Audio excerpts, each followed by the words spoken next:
Hello दोस्तों, स्वागत है हमारे YouTube channel Ram ji mathematics में। दोस्तों आज से मेरी जो मैथ की यहाँ पर पर डे क्लास आने वाली है वो सुपर 10 के नाम से आने वाली है, सुपर 10। ठीक है, यहाँ पर मैं आपको महत्वपूर्ण 10 क्वेश्चन लाऊंगा। वो 10 क्वेश्चन लाऊंगा जो SSC GD, SSC MTS, SSC CGL, जो सभी एग्जामों के प्रीवियस ईयर क्वेश्चन हो गए, उन्हीं क्वेश्चनों पर आधारित मेरी ये सुपर 10 की क्लास होगी। और सुपर 10 की क्लास पूरी धुआंधार तरीके से होगी। ठीक है, इसमें मैं बिल्कुल भी स्लो तरीके से नहीं चलूँगा, कोई भी आपका टाइम लॉस नहीं करूँगा। अगर किसी भी क्वेश्चन में आपका डाउट रहता है तो आप निसंकोच नीचे कमेंट बॉक्स में कमेंट करिएगा। मेरी जो पर डे सुपर 10 के नाम से क्लासें आएंगी उसमें मैं आपके डाउट का समाधान अवश्य कर दूंगा। ठीक है, तो मैं एक एक क्वेश्चन को बहुत तेज़ी से ले चलूँगा, क्योंकि देखो अब आपको वो टाइम नहीं बचा है कि अब यहाँ पर आप सीखने बैठो।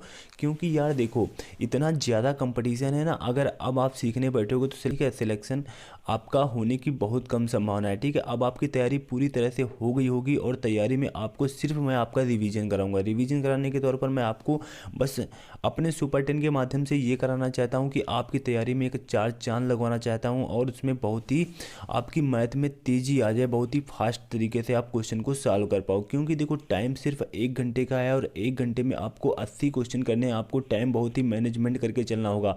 अगर पेपर का लेवल मॉडरेट या थोड़ा सा हार्ड लेवल का रहा तो अच्छे अच्छे बच्चों के पसीने छूट जाएंगे। ठीक है, तो यहाँ पर देखो आज की मेरे यहाँ पर आज की क्लास का मेरा पहला क्वेश्चन है।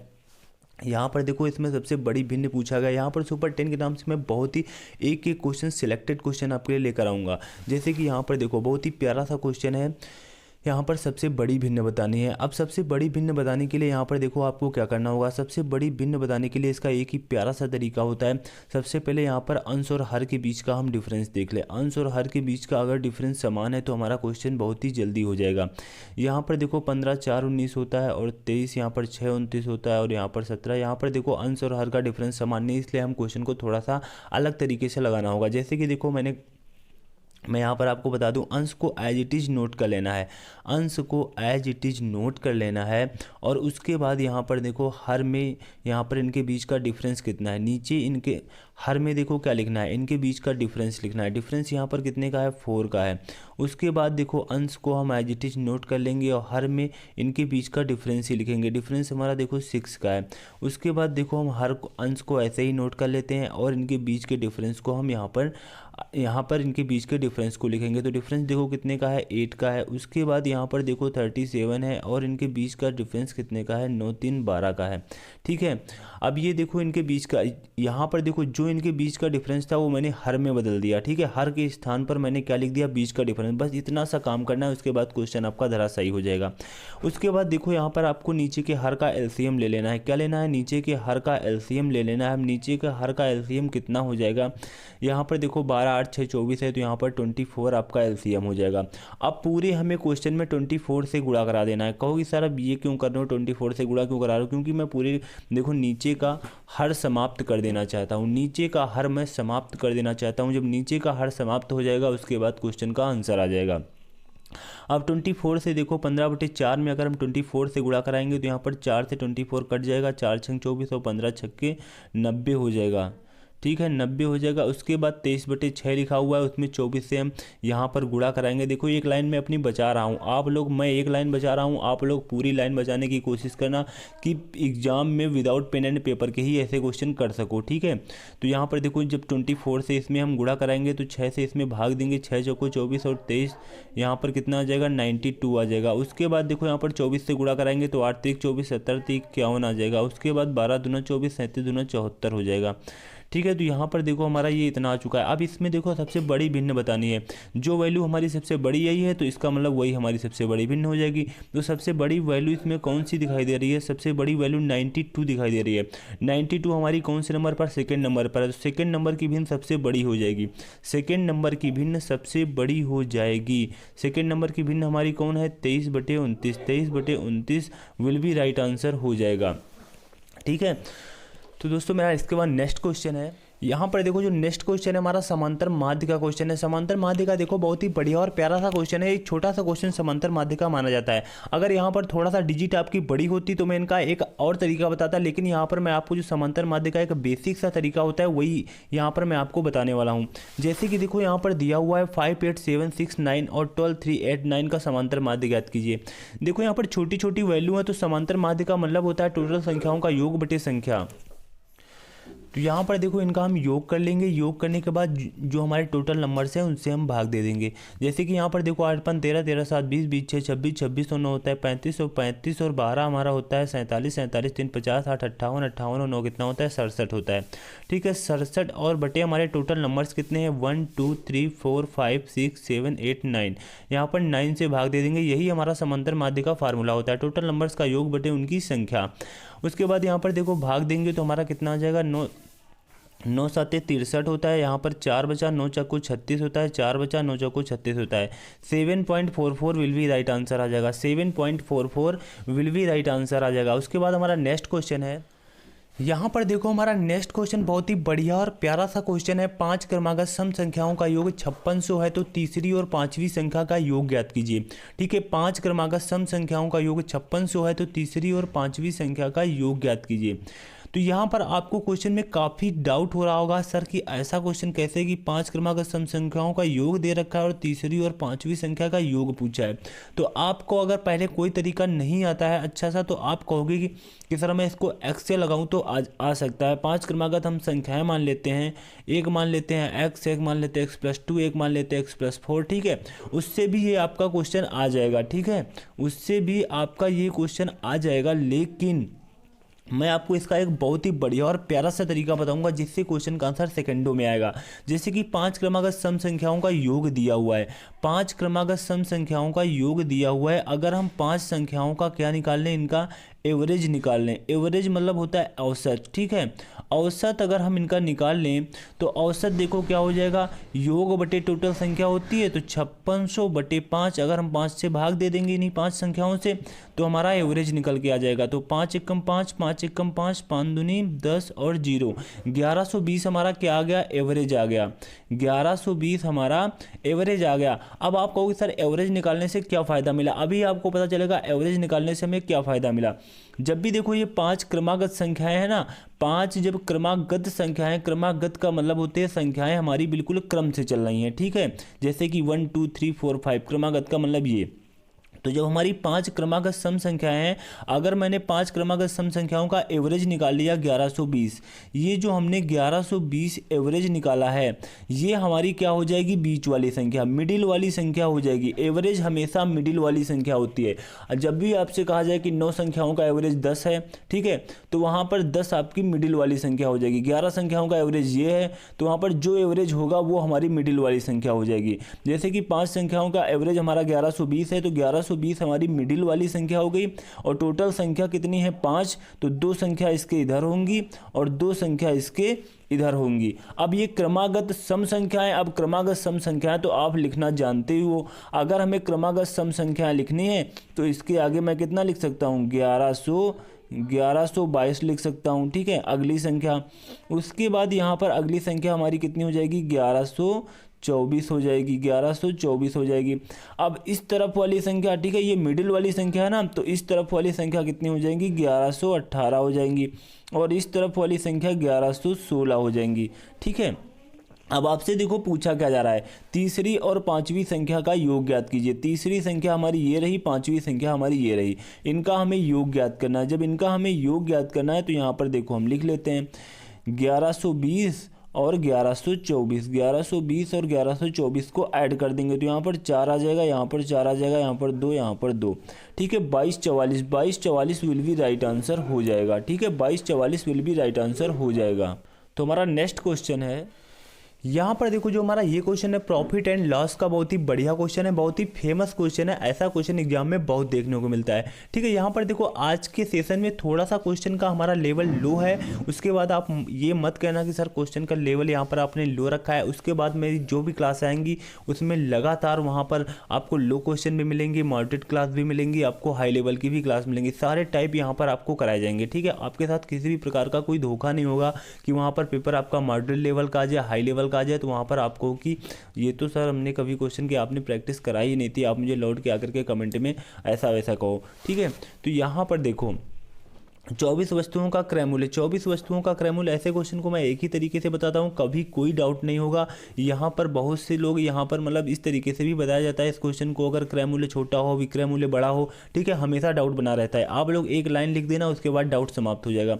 24 वस्तुओं का क्रय मूल्य है, देखो 24 वस्तुएं, 24 वस्तुओं का क्रय मूल्य मतलब सीपी, ठीक है। 16 वस्तुओं के विक्रय मूल्य, 16 वस्तुओं के एसपी के बराबर है, ठीक है। अब यहाँ से आपको क्या पता चल जाएगा, सीपी और एसपी का रेशियो पता चल जाएगा। सीपी अपॉन एसपी देखो मैं इधर ले आया और 16 और बटे 24 मैंने उधर भेज दिया, तो सीपी और एसपी का हमें रेशियो पता चल गया, 8 दूनी 16, 8 त्रिक 24, ठीक है। सीपी और एसपी का जब हमें रेशियो पता चल गया, यानी सीपी हमारा 2 रुपये है, एसपी हमारा 3 रुपये है, यानी कि 2 रुपये की वस्तु 3 रुपये में बिक रही है, तो इसमें लाभ होगा कि हानि होगा भैया, लाभ होगा। लाभ होगा कितने का होगा, 1 रुपये का, 1 रुपये का लाभ होगा। मैंने प्रॉफिट एंड लॉस में मैंने जो भी अपनी पिछली क्लास से बताई हैं उनमें मैंने आपको एक बहुत ही शानदार तरीका बताया है कि लाभ और हानि निकालने का, ठीक है। जब भी आपको प्रॉफिट हो, हमेशा कन्फ्यूजन रहता है। यहाँ तो मैंने निकाल लिया कि 1 रुपये का प्रॉफिट है, लेकिन कुछ समय के लिए हमें डाउट हो जाता है कि जब तरह तरह की संख्याएं आती हैं। लेकिन यहाँ पर देखो, जब भी अभी हमें प्रॉफिट निकालना हो तो दो संख्याओं में जब भी हमें प्रॉफिट निकालना हो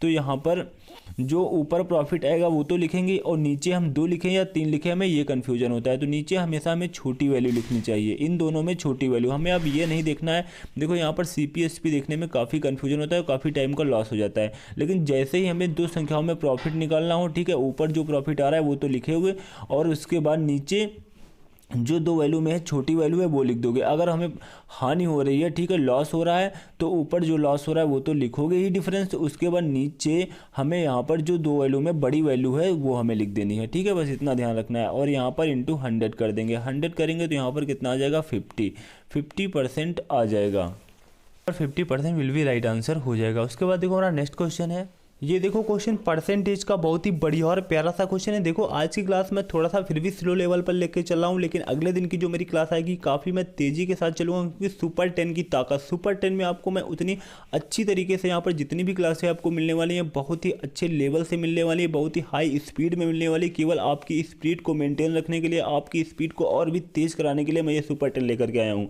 तो यहाँ पर देखो क्या हो जाएगा, बी ए का 1/3 है, बी ए का 1/3 है, तो बी ए से कितने प्रतिशत अधिक है, कितने प्रतिशत कम है, ठीक है। बी ए का 1/3 है। अब देखो यहाँ पर बी और ए में 2 लोगों में बात हो रही है, बी और ए 2 लोगों में बात हो रही है। बी ए का 1/3 है, बी की तुलना ए से की जा रही है, ठीक है। जब भी इस तरीके का क्वेश्चन है, बी ए का 1/3 है, जो नीचे वाली वैल्यू 1/3 दिया हुआ है, यही वैल्यू हम ए मान लेते हैं, ठीक है। नीचे वाली वैल्यू को ही हम यहाँ पर ए मान लेते हैं। जब भी इस टाइप का क्वेश्चन है, कोई बटे में वैल्यू दी हो उसी को हम अपनी संख्या मान लेते हैं, वो वैल्यू मान लेते हैं। तो ए को हम 3 मान लेते हैं। अब यहाँ पर दिया हुआ है बी ए का 1/3 है, अगर तुम ए का 1/3 निकालोगे, ए का मान 3 है, इसका 1/3 निकालोगे तो कितना आ जाएगा, 1 आ जाएगा, ठीक है। तो हमारा बी कितना हो जाएगा, 1 हो जाएगा। बी ए से कितने प्रतिशत कम है, अब देखो बी ए से कितने, ऐसे तो हमारे अकॉर्डिंग तो 2 कम है, लेकिन परसेंटेज हमें देखो परसेंटेज क्या पूछी जा रही है, परसेंटेज कमी पूछी जा रही है। परसेंटेज कमी के लिए मैंने कहा था जो बीच का डिफरेंस होगा वो तो आप लिखोगे ही, लेकिन यहाँ पर नीचे 1 लिखना है या 3 लिखना है, ये कन्फ्यूजन होता है। जब परसेंटेज कमी की बात की जाए, परसेंटेज हानि की बात की जाए, कमी मतलब हानि, बात एक ही है। लाभ मतलब वृद्धि, ठीक है। जो परसेंटेज लाभ या परसेंटेज वृद्धि की बात की जाए वो एक ही बात होगी, परसेंटेज कमी और परसेंटेज हानि की एक ही बात होगी। अब नीचे परसेंटेज कमी में मैंने कहा था दोनों वैल्यू में बड़ी वैल्यू लिख देना, बस आंख बंद करके लिख देना जो बड़ी वैल्यू दिखाई दे। तो यहाँ पर 3 बड़ी दिखाई दे रही है, इंटू 100 कर देना। उसके बाद यहाँ देखो 2/3 इंटू 100, यहाँ पर 66 से 2/3 या 66.66% आ जाएगा, 66.66% आ जाएगा। Option number A will be right answer हो जाएगा, option number A will be right answer हो जाएगा। उसके बाद दोस्तों हमारा नेक्स्ट क्वेश्चन है, यहाँ पर देखो जो हमारा क्वेश्चन नंबर 6 है, बहुत बढ़िया और प्यारा सा क्वेश्चन है, परसेंटेज का ही क्वेश्चन है, ठीक है। यहाँ पर देखो इस क्वेश्चन को हम कैसे सॉल्व करेंगे। यदि एक संख्या के 1/4 का 1/7 भाग 6 है, ठीक है। देखो मैंने आपसे कहा है जब भी यहाँ पर 1/7 है तो वो संख्या का क्या मान लेना, वही 7 ही, नीचे वाली वैल्यू ही वो संख्या मान लेना। अब यहाँ पर देखो लेकिन 1/4 और 1/7 दोनों दिया हुआ है। जब 1/4 और 1/7 दो वैल्यू दी हुई हैं तो जो आप संख्या मानोगे तो क्या मानोगे, यदि एक संख्या के 1/4 का 1/7 भाग 6 है तो यहाँ पर देखो संख्या आप एक अच्छी सी मान लोगे, क्वेश्चन का आंसर सेकेंडों में आ जाएगा। संख्या का मानना ही यहाँ पर खेल है, तो एक चौथाई यहाँ पर देखो, एक चौथाई एक वैल्यू ये आई है, एक बटे 7 भाग एक वैल्यू ये आई है। ठीक है, मैंने कहा था जो नीचे वाली वैल्यू वही संख्या मान लेना। आप तो कहोगे सर यहाँ पर दो वैल्यू आ गई, तो कोई प्रॉब्लम नहीं है, दोनों को मान लो, मल्टीप्लाई करके दोनों को मान लो। जब मल्टीप्लाई करके दोनों को मान लोगे तो यहाँ पर 4 × 7 हो जाएगा, या आप 28 भी लिख सकते हो। ठीक है, कुछ भी लिख लो। ठीक है, तो यहाँ पर 28 हमारी संख्या हो गई। अब देखो यहाँ पर क्या दिया हुआ है, यदि एक संख्या के एक चौथाई का 1/7 भाग 6 है, एक संख्या के एक चौथाई का 1/7 भाग 6 है, तो यहाँ पर देखो संख्या हमारी क्या हो गई 28, संख्या का एक चौथाई भाग 1/4 का 1/7 निकालेंगे। देखो 7 चक्को 28, 7 चक्को 28 कैंसिल, हमारे अकॉर्डिंग कितना आया 1, क्वेश्चन के अकॉर्डिंग कितना आ रहा है 6, तो हमारा 1 बराबर करेंगे 6 के, हमारा 1 बराबर 6 के हो जाएगा। तो हमारी संख्या क्या मानी थी 28, 28 बराबर हो जाएगा 6 × 28 के, 28 बराबर हो जाएगा 6 × 28 के, तो संख्या के 500%। अब हमारी ये देखो रियल संख्या हो गई, वो तो मैंने अपने अकॉर्डिंग संख्या मानी थी, अब ये हमारी रियल संख्या हो गई। अब हमें क्या करना है, इस संख्या का 6 × 28 ये हमारी रियल संख्या है, इसका हमें निकालना है संख्या का 500% का 20%, 500% का 20%, 500% का मतलब होता है 500/100 इंटू 20% की फ्रैक्शन वैल्यू होती है 1/5। तो यहाँ पर देखो अब हम सॉल्व कर लेंगे, 2 0 से 2 0, यहाँ पर 5 से 5 कैंसिल। अब यहाँ पर देखो 28 × 6 ही बचा है, तो यहाँ पर कितना आ जाएगा, गुणा करा देंगे तो यहाँ पर 48, 8 × 48, तो 6 दूनी 12, 12 × 4 16 होता है। ठीक है, 168 option number C will be right answer हो जाएगा, option number C will be right answer हो जाएगा। दोस्तों मेरी क्लास थोड़ा सा यहाँ पर अगर आपको जिन भी लोगों को फास्ट लग रही हो कि मैं थोड़ा सा काफ़ी तेज़ी से बता रहा हूँ, ठीक है, तो यूट्यूब पर एक ऑप्शन होता है प्ले स्पीड में जा करके अपनी स्पीड को मेंटेन रख लेना। ठीक है, अगर आपको स्पीड वहाँ पर स्पीड में प्रॉब्लम हो रही है, ठीक है, तो वहाँ पर देखो स्पीड में आपको क्या करना है, स्पीड में आपको क्या करना है, इतना सब लोगों को तो पता ही होगा, ठीक है, लेकिन फिर भी मैं बता दे रहा हूँ। तो स्पीड अगर मेरी आवाज़ आपको यहाँ पर थोड़ी सी मैं काफ़ी फास्ट तरीके से अगर लग रहा है पढ़ा रहा हूँ, तो स्पीड को आप 0.75 कर लेना। और अगर जिन लोगों को लग रहा है कि मैं स्पीड में यानी कि स्लो पढ़ा रहा हूँ, तो आप अपनी स्पीड को भैया 1.25 से लेकर के 1.5 से लेकर के 1.75 से लेकर के, ठीक है, 2 तक की स्पीड में आप लोग देख सकते हो। ठीक है, जिनको आवाज़ मेरी यानी कि पढ़ाने का तरीका स्पीड लग रहा हो तो वो लोग यहाँ पर 0.75 में देख लेना। बाकी लोग जिनको अगर स्लो लग रहा हो, भैया टैलेंटेड बच्चों जिनको अगर स्लो लग रहा हो तो वहाँ पर 1.25, 1.5 और 1.75 2 में देख सकते हो। ठीक है, तो मेरी आज का क्लास का देखो नेक्स्ट क्वेश्चन है, यहाँ पर देखो ये जो हमारा क्वेश्चन है प्रॉफिट एंड लॉस का क्वेश्चन, और प्रॉफिट एंड लॉस के 2 से 3 क्वेश्चन आपको एग्जाम में अवश्य देखने को मिलेंगे। तो प्रॉफिट एंड लॉस को तो बहुत ही अच्छी तरीके से आपको पढ़ के जाना। प्रॉफिट एंड लॉस परसेंटेज ये बहुत ही इंपॉर्टेंट टॉपिक है आपके लिए। ठीक है, जैसे कि देखो यहाँ पर दिया हुआ है एक कुर्सी अंकित मूल्य पर 10% की छूट के बाद 720 रुपये में बेची जाती है। एक कुर्सी अंकित मूल्य पर 10% की छूट दी गई और उसके बाद 720 रुपये में बेची। अब देखो ये जो 720 रुपये में भैया ये बेची गई है, ये 10% की छूट पर बेची गई है, यानी अंकित मूल्य हमारा कितना था 100% था, 100% में मैंने 10% की छूट दे दी, तो ये वैल्यू हमारी बराबर हो गई 90% के। जब मैंने 10% की छूट पर 720 में बेची है, तो इसका मतलब 720 वैल्यू है 90% की, और हमें अगर यहाँ पर मैं 100% की वैल्यू निकालनी तो वो हमारा मार्क प्राइस अंकित मूल्य आ जाएगा। तो यहाँ पर 9/8 होता है और हमारा 800 रुपये अंकित मूल्य आ जाएगा। ठीक है, 800 रुपये अंकित मूल्य आ जाएगा। अंकित मूल्य हमारा कितना हो जाएगा 800 रुपये। ठीक है, ये देखो हमारा मार्क प्राइस यानी कि अंकित मूल्य होगा हमारा 800 रुपये। अब देखो क्वेश्चन में क्या कहा जा रहा है, कुर्सी का क्रय मूल्य 640 रुपये है। कुर्सी का क्रय मूल्य 640 रुपये है, यदि इसे अंकित मूल्य पर बेचा जाए तो लाभ प्रतिशत। क्रय मूल्य यानी कि यहाँ पर सीपी देखो कितना है 640 रुपये है, और कह रहे हैं इसको अगर हम अंकित मूल्य पर ही बेच दें तो हमारा लाभ प्रतिशत क्या होगा। अंकित मूल्य पर ही बेच दें, इसका मतलब हमारा 640 की थी, अगर हम 800 की ही बेच दें तो यहाँ पर हमारे कितने का लाभ होगा, हमारा लाभ हो जाएगा भैया 640 और यहाँ पर 160 रुपये का लाभ हो जाएगा। 160 रुपये का लाभ हो जाएगा, और हमें इस लाभ को परसेंटेज में बताना है। परसेंटेज में बताने के लिए यहाँ पर देखो हम क्या करेंगे, 160 और यहाँ पर परसेंटेज हमें प्रॉफिट यानी परसेंटेज लाभ। देखो बार बार मैं ये आपको बात बता रहा हूँ, परसेंटेज प्रॉफिट बताना है, परसेंटेज लाभ बताना है। जब भी आपसे परसेंटेज लाभ पूछा जाए, जिन दो वैल्यू में पूछा जाए, ठीक है, जिन दो वैल्यू में पूछा जाए, तो जब भी परसेंटेज लाभ हो रहा है दो वैल्यू में से हमें छोटी वैल्यू लिखना है, ठीक है। यहाँ पर 640 और इंटू 100 कर सकते हो, ठीक है। इसके बाद देखो यहाँ पर 16 चौको 64 और यहाँ पर आपका कितना आ जाएगा 25% आ जाएगा। 25% विल बी राइट आंसर आ जाएगा। अब यहाँ से आप एक काम और कर सकते थे, आपको यहाँ पर मार्क प्राइस पता हो चुका था और यहाँ पर कास्ट प्राइस पता हो चुका था, ठीक है। अंकित मूल्य और क्रय मूल्य यहाँ पर जब आपको दोनों पता हो चुके थे तो आपको यहाँ पर एक काम करना था। देखो इस क्वेश्चन में इतना कुछ हार्ड नहीं है, लेकिन मैं फिर भी बता रहा हूँ, जब आपकी बहुत बड़ी वैल्यू हो, जब आपकी बहुत बड़ी वैल्यू हो तो ये तरीका अपना लेना, बहुत ही जल्दी आपका आंसर आ जाएगा। जैसे कि यहाँ पर देखो आपको मार्क प्राइस पता हो चुका था और कास्ट प्राइस आपको पता हो चुका था। मार्क प्राइस आपका 800 रुपये है, ठीक है। मार्क प्राइस जो आपका है कितना है 800 रुपये है और कास्ट प्राइस आपका यहाँ पर 640 है। तो आप एक काम करते इनको रेशियो में बना लेते, रेशियो में बना लेते तो यहाँ 16 5 80 और 16 चौको 64, यानी कि मार्क प्राइस 5 और कास्ट प्राइस हमारा कितना हो जाता है 4, यानी कि अंकित मूल्य 5 रुपये है और क्रय मूल्य हमारा 4 रुपये है। तो बात हमारी वही हो जाती। अब भी हम आसानी के साथ आंसर निकाल सकते थे, क्योंकि यहाँ पर देखो अब छोटी वैल्यू हो जाती है। छोटी वैल्यू हो जाती है तो हमारा प्रॉफिट कितने का हो रहा है 1 का हो रहा है, 1 का हो रहा है। नीचे हम छोटी वैल्यू लिखेंगे, इंटू क्या करेंगे 100 करेंगे, 25% यहाँ से भी आ जाएगा।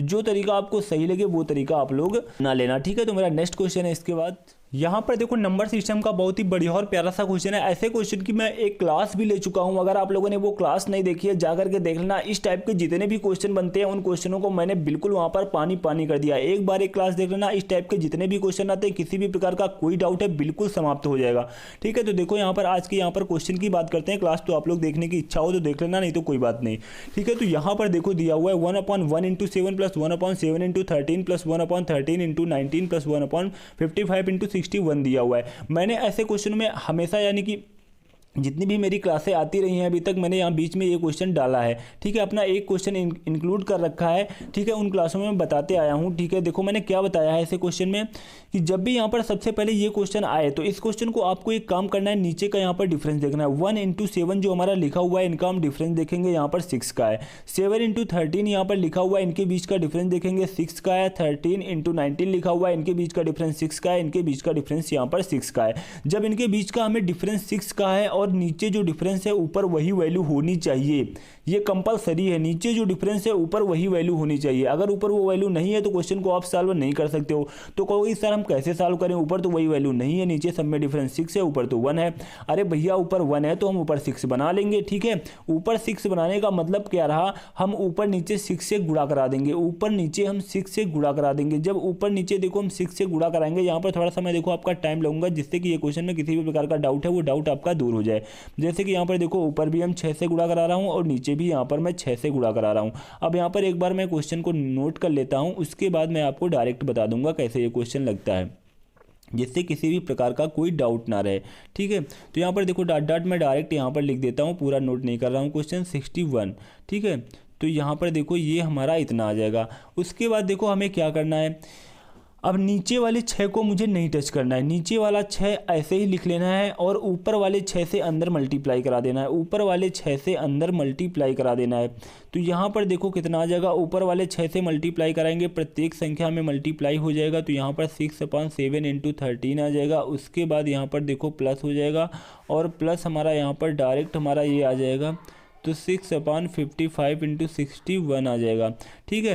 तो यहाँ पर देखो अब क्या हो जाएगा, अब ये क्वेश्चन हमारा बिल्कुल वही क्वेश्चन बन चुका है जिस क्वेश्चन की मैंने सबसे ऊपर बात कही थी कि नीचे का डिफरेंस ऊपर वही वैल्यू होना चाहिए, नीचे का डिफरेंस ऊपर वही वैल्यू, नीचे का डिफरेंस ऊपर वही वैल्यू। अरे कुछ लोग ये मत समझ लेना सर आपने ये संख्या क्यों छोड़ दी, अरे मैंने वो इसलिए छोड़ दी अपना टाइम बचाने के लिए, मैं लिखने का कोई औचित्य नहीं रहा सभी संख्या मैं लिखूँ, ठीक है। तो यहाँ पर देखो कितना आ जाएगा, बाहर हमारा 1/6 लिखा हुआ है, इससे कोई मतलब नहीं, ऊपर हमारा वही क्वेश्चन बन चुका है। जब ऊपर हमारा वही क्वेश्चन बन चुका है तो ऐसे क्वेश्चन को सॉल्व करने का मैंने सभी अपने क्वेश्चनों में, सभी मैंने क्लासों में ये तरीका बताया है कि आपको क्या करना है। जब भी इस तरीके की कंडीशन है, नीचे का डिफरेंस ऊपर सेम वैल्यू, नीचे का डिफरेंस ऊपर सेम वैल्यू, तो आपको ऊपर 1 लिखना है और नीचे यहाँ पर सबसे छोटी वैल्यू, सबसे छोटी वैल्यू जो 1 लिखी हुई है, फिर माइनस का चिन्ह लगाना है, ऊपर 1 लिखना है। ऊपर देखो 6 7 8 9 10 कुछ भी है ऊपर उससे मतलब नहीं है, आपको ऊपर 1 ही लिखना है और नीचे यहाँ पर देखो यहाँ पर 61 है और सबसे बड़ी वैल्यू लिखनी है, इधर की सबसे छोटी वैल्यू उधर की सबसे बड़ी वैल्यू। बस आपका क्वेश्चन, अब इसे हम सॉल्व करने के बाद सॉल्व हो जाएगा। तो 1/6 दिया हुआ है, यहाँ पर सॉल्व कर लेंगे, 61 हमारा एलसीएम हो जाएगा, 61 और -1 आ जाएगा तो यहाँ पर 60 आ जाएगा। यहाँ पर काट देंगे तो हमारा 10 आ जाएगा, तो 10/61 विल बी राइट आंसर हो जाएगा, 10/61 विल बी राइट आंसर हो जाएगा। ठीक है, यहाँ पर देखो इस क्वेश्चन को अब मैं थोड़ा सा आपको डायरेक्ट भी बता दूं कि इतना सब नहीं करना पड़े आपको, ये सिर्फ मैंने आपको इसलिए बताया जिससे किसी भी प्रकार का कोई कन्फ्यूजन ना रहे।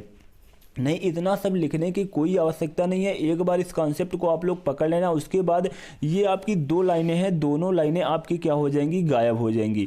2 लाइनें हैं, दोनों लाइनें क्या हो जाएंगी, गायब हो जाएंगी। डायरेक्ट आप ये लाइन लिखोगे और उसके बाद आपका ये आंसर आ जाएगा। आप कहोगे सर ये कैसे, क्योंकि आपको देखो पता है यहाँ पर एक कॉन्सेप्ट पता होना चाहिए, नीचे का डिफरेंस ऊपर सेम वैल्यू होनी चाहिए, नीचे का डिफरेंस ऊपर सेम वैल्यू होनी चाहिए। जब भी नीचे का डिफरेंस ऊपर की सेम वैल्यू नहीं है तो आप तुरंत कहोगे नीचे का डिफरेंस कितने का है, 6 का, नीचे का डिफरेंस 6 का, इसका मतलब ऊपर 6 होना चाहिए। तो आपके मन में तुरंत आ जाएंगे, चलो हम ऊपर 6 मान लेते हैं, ऊपर 6 से गुणा कराएंगे 6 आ जाएगा, नीचे 1/6 रहेगा। ठीक है, नीचे वाली वैल्यू में हम 6 से गुणा नहीं कराएंगे।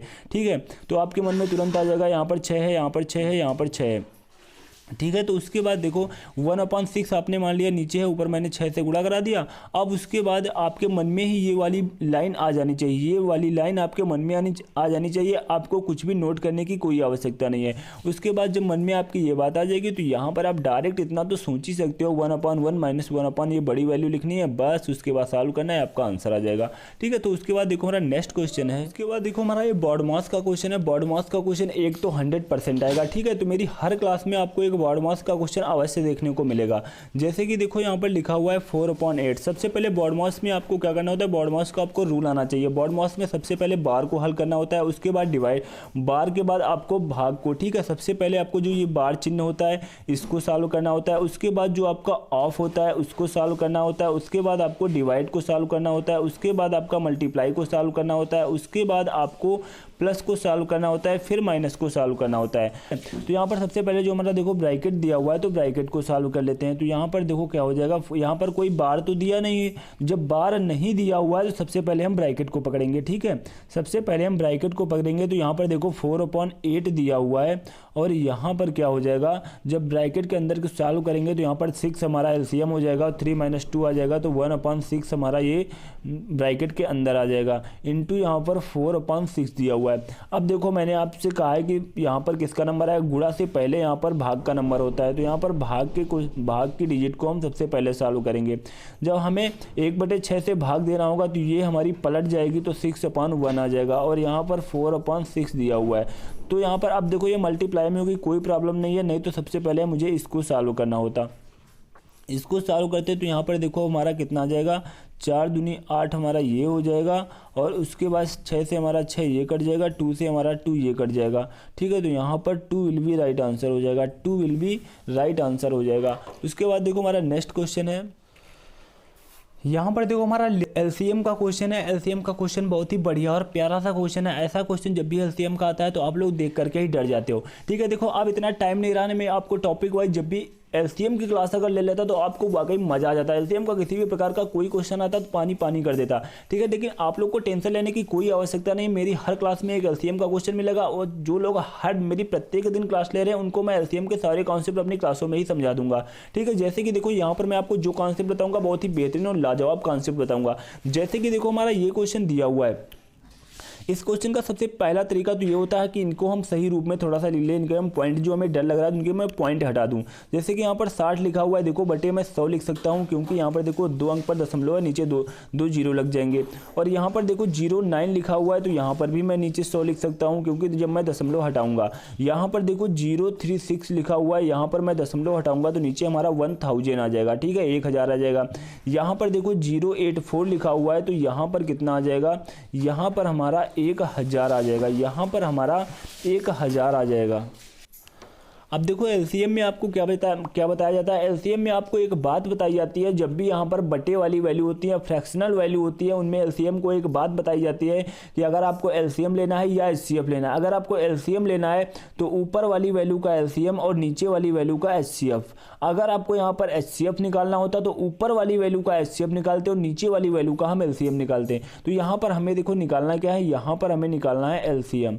यहाँ पर हमें एलसीएम निकालना है तो हम ऊपर वाली वैल्यू का एलसीएम लेंगे और नीचे वाली वैल्यू का एचसीएफ। देखो पहले तो मैं एचसीएफ ले लेता हूँ। एचसीएफ मतलब होता है जो प्रत्येक नंबर्स में हमें कॉमन मिल रही है, ठीक है, प्रत्येक नंबर्स में जो कॉमन है। तो यहाँ पर देखो 100 100 100 100 ही सब में मिल रहा है, ठीक है। अगर आपको एचसीएफ नहीं निकालना आता नीचे कमेंट बॉक्स में कमेंट करिएगा, वो भी मैं आपको बता दूंगा, ठीक है। लेकिन अब आपको जिनको एलसीएम और एचसीएफ नहीं आता है तो भैया वो आप लोग ऐसे लोग आप सिलेक्शन से बहुत ही दूर हो, ठीक है। सबसे पहले ये निकाला, क्योंकि यहाँ पर जो सुपर 10 की क्लास चले वहाँ पर सिर्फ मैं आपकी प्रैक्टिस और आपकी स्पीड के लिए सुपर 10 क्लास लेकर के आया हूँ। और यहाँ पर देखो हमें एलसीएम निकालना है। अब एलसीएम देखो फास्ट लगाने का यहाँ पर तरीका है। एलसीएम देखो आता सबको है, ऐसे क्वेश्चन आते हैं, लेकिन यहाँ पर आपको सिर्फ एक काम करना है। अब ये क्वेश्चन देखो आते सबको है, लेकिन आपको काम यहाँ पर सिर्फ ये करना है कि देखो इन क्वेश्चनों में आपको टाइम अपना बहुत ही बचाना है। जो भी बंदा अपना टाइम बचा लेगा, ठीक है, देखो टाइम की बहुत ही महत्वपूर्ण भूमिका होगी अब की बार एसएससी जीडी के पेपर में, ठीक है। टाइम का ही सारा खेल रहेगा, टाइम का ही सारा मजा रहेगा। तो यहाँ पर देखो एलसीएम को कितनी फास्ट तरीके से यहाँ पर हम कैसे निकालते हैं, इसीलिए मैं आपको ये अपनी सुपर 10 क्लास लेकर के आया हूँ। जैसे कि यहाँ पर देखो दिया हुआ है 60 9 और 36। यहाँ पर जीरो का कोई मतलब नहीं रहा, जीरो का कोई मतलब नहीं रहा, जीरो का कोई मतलब नहीं रहा। 60 9 36 84 का आपको एलसीएम निकालना है। तो यहाँ पर एलसीएम आप पहले मान लोगे कि एलसीएम सबसे बड़ी वैल्यू है, ठीक है। 84 हमारा क्या है, एलसीएम है, ठीक है। आपको ये सर आपने कैसे मान लिया, ठीक है। सबसे बड़ी वैल्यू को आंख बंद करके रख लेना, मान लेना कि मेरा 84 ही एलसीएम है, जो सबसे बड़ी वैल्यू हो। अगर यहाँ पर इससे छोटी जितनी भी वैल्यू है, प्रत्येक वैल्यू से इसमें भाग चला जाए, ये पूरी डिवाइड हो जाए, तो समझ लेना 84 ही हमारा एलसीएम हो जाएगा। अब आपको क्या चेक करना, जितनी भी 84 से छोटी वैल्यू है इसमें भाग दे करके देखना है। 84 में भाग दे करके देखना है। अगर 84 को वो पूरी डिवाइड कर रही हैं तो वो समझ लेना हमारा 84 ही एलसीएम है। लेकिन यहाँ पर आपको कितनी वैल्यू में लेना था, 6 यानी कि 60 में लेना था, और यहाँ पर 9 में लेना था, और यहाँ पर 36 में लेना था, 84 में लेना था। इसमें आप देखो एलसीएम निकालने का मैं तरीका बता रहा हूँ, तरीके तो बहुत होते हैं, ठीक है, लेकिन ये तरीका मैं आपको बताऊंगा। बताने में समझने में आपको थोड़ा सा झामिल लगेगा, लेकिन एक बार सीख लेना ना, ये तरीका आपके लिए 4 चांद के बराबर काम करेगा। जैसे कि देखो यहाँ पर क्या हो जाएगा, मैंने सबसे बड़ी वैल्यू मान ली कि 84 ही हमारा एलसीएम है। अब यहाँ पर आपको एक काम करना है। काम क्या करना है कि यहाँ पर एक वैल्यू से इस 84 को भाग देना है। अगर वो पूरी तरह से डिवाइड हो रही है तो समझ लेना कि वो वैल्यू का खुलासा हो गया, ठीक है। कैसे देखो मैं यहाँ पर आपको समझा के दिखाता हूँ। जैसे कि 84 यहाँ पर मैंने एलसीएम माना है, ये 84 मैं देखो यहाँ पर लिख समझाने के लिए आपको यहाँ पर बता रहा हूँ। उसके बाद कोई एक वैल्यू आप उठा लोगे। 84 तो मैंने मान ही लिया, 84 को हटा दो। अब बची हमारी 3 वैल्यू। 3 वैल्यू में से कोई एक वैल्यू उठा लो आप। 3 वैल्यू में से कोई एक वैल्यू आप उठा लो। जैसे कि मैंने उठा लिया यार 84 के बाद थोड़ा सा छोटी वैल्यू हमारी 60 है, ठीक है, उसको उठा लिया।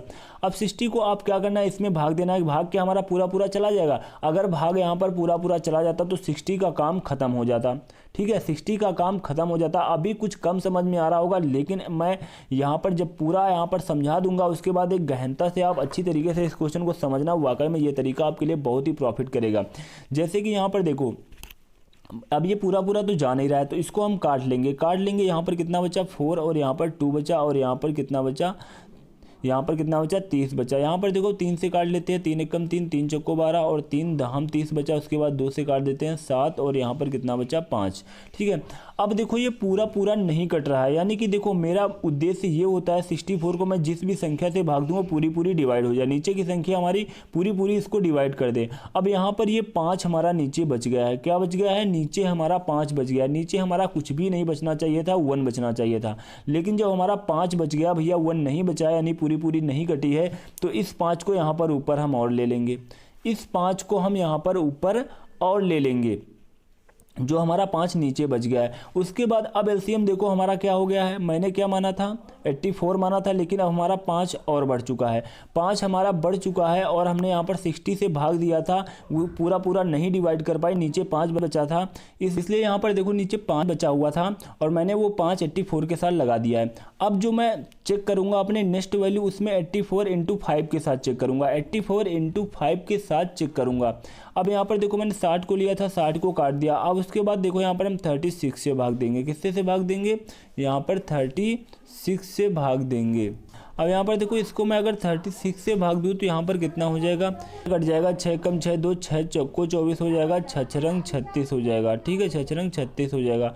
और यहाँ पर देखो 7 हो जाएगा और यहाँ पर देखो 3 हो जाएगा, ठीक है। यहाँ पर ऊपर देखो 7 × 5 बचा, नीचे 3 बचा और 9। यहाँ पर देखो मैंने क्या लिया था, 36 लिया था और 36 भी इसको पूरी तरह से डिवाइड नहीं कर पाया है, 36 भी इसको पूरी तरह से डिवाइड नहीं कर पाया है। नीचे हमारा क्या बच गया, 3, नीचे हमारा 1 बचना चाहिए था, लेकिन बचा क्या है 3, तो उस 3 को भी मैं यहाँ पर ले लूँगा। अब यहाँ पर 36 का काम समाप्त हो गया, 36 का काम समाप्त हो गया। यहाँ पर अब देखो अब एलसीएम हमारा कितना हो चुका है, 84 × 5 × 3, वैल्यू केवल बची हमारी 1। तो भैया हम 9 से भी चेक कर लेते हैं, ठीक है। जितना हमारा यहाँ पर बढ़ता जाएगा वो हम बढ़ाते जाएंगे और ऐसे यहाँ पर चेक करते जाएंगे। यहाँ पर देखो कितना रहा, 3 × 9 और 3 से ये कट जाएगा, 3 दूनी 6 और यहाँ पर 2 3 8 24 होता है, 3 8 24 होता है और 9 पूरी तरह से इसको डिवाइड कर रहा है, जो हमारी वैल्यू बची थी शेष। तो इसका मतलब जो हमारा क्या बचा था, 84 5 × 3, 84 और इंटू 5 और हमारा क्या बचा था, 3 बचा था और ये 9 हमारा पूरी तरह से डिवाइड कर रहा है। जब पूरी तरह से डिवाइड कर रहा है फिर हमें कोई मतलब नहीं, अगर वो पूरी तरह से डिवाइड कर दे तो कोई मतलब नहीं, जो मैंने ऊपर एलसीएम माना था इतना, यही हमारा हो जाएगा। तो कितना हो जाएगा, 5 × 15, 15 चौको 60 हो जाएगा, 15 × 8 120 होता है, 120 और 6 कितना होता है, 126 होता है, 126 होता है। तो यहाँ पर देखो ऊपर का एलसीएम कितना आ गया, 1260 आ गया, 1260 आ गया, ठीक है। तो लासा ज्ञात कीजिए, हमारा यही हो जाएगा एलसीएम, ठीक है, 1260/100 विल बी राइट आंसर हो जाएगा। अब देखो बहुत से लोगों को क्या लग रहा होगा कि अरे इतना बड़ा झाम करने की कौन सी आवश्यकता थी, यहाँ पर आप डायरेक्ट कर देते, क्या करते डायरेक्ट यहाँ पर आप बच्चों वाले तरीके से भी निकाल लेते, 84, 36, 9, 60, तो उससे भी बहुत जल्दी आंसर आ जाता। हमें पता है आप लोग यही कहने वाले हो, लेकिन ये तरीका सिर्फ मुझे समझाने में इतना टाइम लगा है। अगर एक बार आपकी खोपड़ी में घुस गया ना ये तरीका, तो उसके बाद सेकेंडों में एलसीएम के क्वेश्चन सॉल्व होंगे। ये सब मैंने समझाने के लिए इतना काट पेंच किया है, मुझे ये सब कुछ करने की आवश्यकता नहीं पड़ती है, मैं ऐसे ही वैल्यू को देख करके पढ़ लेता हूँ। थोड़ा सा ये टिपिकल वैल्यू थी तो इतना आपको टाइम लगा है, लेकिन फिर भी अगर ये तरीका आप लोग को बिल्कुल आ गया ना समझ में, तो फिर एलसीएम का हर क्वेश्चन इसी तरीके से उड़ाओगे। तो यहाँ पर देखो ऐसा बिल्कुल भी, और जिनको भी यार ना समझ में आया और नहीं अच्छा लगता हो ये तरीका, ठीक है, वो अपने बच्चों वाले तरीके काट लेना, भाग विधि से काट लेना, और किसी भी तरीके से जो आपको एलसीएम का तरीका अच्छा लगता हो, ठीक है, वो लगा लेना। या आप लोग ऐसे क्वेश्चन में ऑप्शन से भी जा सकते हो, ठीक है, जो तरीका आपको अच्छा लगे। लेकिन मैंने आपको जो एलसीएम का सबसे बेस्ट मेरे लिए तरीका लगता है वो तरीका मैंने आपको यहाँ पर बताया, ठीक है। तो दोस्तों मेरी आज की क्लास का ये अंतिम क्वेश्चन था। तो मेरी आज की क्लास कैसी लगी नीचे कमेंट बॉक्स में कमेंट करके अवश्य बताएं। और अभी तक हमारे YouTube channel Ram ji mathematics को सब्सक्राइब नहीं किया तो यार सब्सक्राइब कर लेना, बेल आइकन पे ऑल पे जाकर के प्रेस कर लेना, जिससे कि अपनी मैं कई नई वीडियो अपलोड करूँ उसकी नोटिफिकेशन आपको तुरंत मिल सके। Thanks to all of you.